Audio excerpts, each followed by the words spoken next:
A quick logistics question for you. I know you have some players coming down from Edmonton in the next couple days. What's the plan to sort of integrate them with the two groups? Well, first of all, make sure that they don't have the virus. I mean, we've done an awful lot of good work here, and we want to make sure they're healthy to join the group, and then then we'll see how we're going to fit them in. They certainly won't be here for the game tomorrow. It's a day off after that, and at that point, we're going to shuffle things around a little bit again. So we'll see how that may impact everybody. We may decide to put them in the group, but we may decide not to. So those are some things that we've got to talk about, but no final decision has been made on it yet. Hey Geoff, I noticed yesterday you used a bit of profanity in the practice to try to get your point across to get the players to focus. What are you trying to accomplish by doing that so early in the camp? Is it you're trying to set a culture or a tone here? What are you trying to accomplish there? Well, we've talked about it as a team. There's a minimum standard of work that we want to adhere to, and there's a minimum standard of execution. And we hold each other mutually accountable to both those standards. So I just felt like, so early in camp, things went a little bit awry with our execution, and we just wanted to make sure that we brought things back on track. I mean, it's not something we do an awful lot, but once in a while, we do use it to grab attention, and that was the case yesterday. But so that's what it. Isn't it sort of a standard that you're trying to set that this team wants a deep playoff run and expects to have one, and you want to set that early on, kind of thing? Well, I think it's all about habits. It's about the habits that you create, and the only way that I know of to create good habits is to make sure that you keep doing things again and again and again and again the way that you want it done. So for us, we're going to keep harping on that from day one right to the end of the season. And that's a standard that we've committed to, and it's a standard that we will abide by for the rest of the year. Thank you. We'll go to Danny Austin. Hi, Geoff. You've talked a little bit about you've talked about wanting to use these sort of inter-squad games in the days before them to sort of replicate a normal game day. Can you just walk me through what tomorrow looks like and how it might compare to an actual normal game day? Yeah, well, we got two morning skates at the time that we would normally have them in our league. So one team is going to come in and skate at 10:30. The other team will come in and skate at 11:30. They'll be designed exactly like a normal morning skate would be.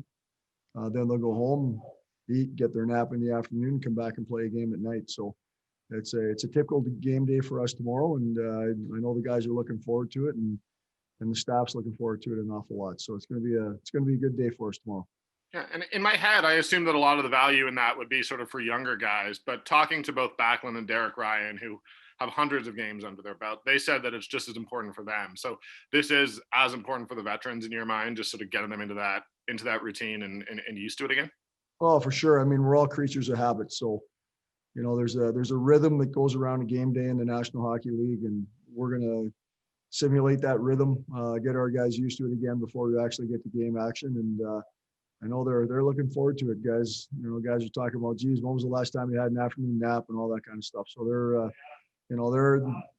on task with it. They're looking forward to the day and what it involves tomorrow. And as I said, it'll be a fun day for us tomorrow, but it'll be an important day for us tomorrow as well. And then one more. Just obviously we saw some line combination changing today during the game itself. Do you sort of intend on using different line combinations and switching it up as the game goes on? Yeah, we very well may choose to do that. So we've got some things in our mind. I mean, we sit down and we talk every day after the skates, and there's things that we want to see for the next day and we want to try, and so we'll make sure that we cross all those areas before we get down to the last couple of skates going into Winnipeg. And so you may very well see some different combinations in the game tomorrow night. I'm not sure if you noticed it last night as it was happening or if you've seen the photos today, but Jacob Pelche, after Canada lost, skates around the ice and is kind of hugging and consoling all of his teammates. Can I just ask you, as a a coach, what that kind of says about a young man when you see something like that? Well, it says something about his character for sure, you know. So I didn't see it myself. At the end of the game, I turned the TV off and went to bed. Sort of, it's an early start here for us. So, but yeah, I think it says something about the character of him. You know, I've seen moments with him throughout the tournament where he's, you know, he's hugged guys on the bench. He's done some things. So, I mean, I think it says to how much he cares about his teammates. And you know, obviously, if you're not a high character person, then you know that often doesn't exhibit itself, and you know maybe you're treating it in another way. But you know, obviously, you know, we really believe that he's a team player first. That's one of the reasons why we drafted him, and you know, I thought he had a real solid tournament. Coach, just a thought on Hey, if Brad. you could just give a thought on. Hey, Geoff, just a thought on Derek Ryan, and I know that you've talked a lot about using guys in different spots throughout this camp, but even in your time going back to Derek's first season here, the coaching staff has put him in different spots, you know, up and down the lineup and centering different lines. Can you speak to his versatility and how important he's been to this group? Yeah, I mean, I think it's huge. You know, when you have a player like him who can play both special teams, he's a key draw man for us. You know, he's really elite on the penalty kill. Works extremely hard. Lives the way that a pro should live. You know, prepares himself really well. Really smart. You know, he can play the wing. He can play the middle. I mean, this is a guy who's playing in the bottom half of your lineup. That's a 30-point a year player, and you know that's good numbers from the positions that he's been playing in. But he's also a guy that can play up the lineup if you need him to, and he can play center or he can play on the wall. So there's a lot of things in a lot of different areas where we can use him. And I think one of the things that a lot of people don't see about him is that he's a key member of our team inside the locker room. You know, what he says carries a lot of weight. He's highly respected by his teammates. And he's going to give you everything he has. I mean, you know what you're getting out of Derek Ryan when it comes to game time. He's going to leave everything out in the ice. He'll do whatever he can in order for the team to win.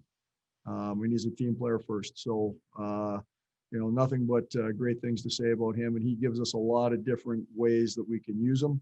He offers that to our team. And, you know, so that makes him extremely valuable, especially in light of the fact that in the year like it is now with the shortened schedule and the game so close together, you know, we may see a guy like that play a whole lot of different positions for us by the time it's all said and done, and also have a potentially huge impact in all those areas that he's put into.